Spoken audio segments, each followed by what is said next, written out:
अस्सलाम वालेकुम साथियों दोस्तों जीए सिंध जॾहिं सनान कुरैशी जहिड़ा अणवाक़ुफ़ लीडर हूंदा सिंध खे लीड कंदा ऐं सिंध जा लीडर थींदा ऐं सिंध परस सॾाईंदड़ कॉन्फ्रेंस पार्टी जा रहनुमा ऐं चेयरमैन हूंदा पोइ छो न नौजवान नस्लुनि जा नुक़सान थींदा ऐं सिंध जे अवाम जा नुक़सान थींदा।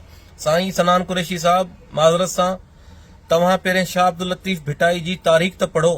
शाह अब्दुल लतीफ़ भिटाई जी तारीख़ जेका आहे उहा सूफ़ी शाइर ऐं सिंध जो अज़ीम शाइर तव्हांखे ख़बर ई न आहे। तव्हां मीडिया ते अचण जा ॾाढा शौक़ीन आहियो। मूं ॾिठो अक्सर तव्हां मीडिया ते ईंदा आहियो।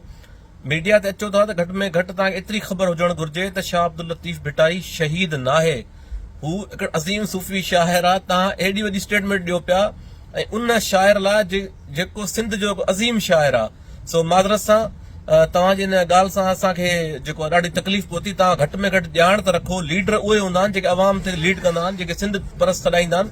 घटि में घटि ॼाण त रखनि।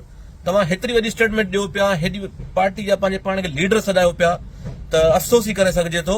थोरी ॼाण मालूमात वठो, थोरा किताब पढ़ो, सिंध जी मालूमात ॾिसो, तारीख़ पढ़ो।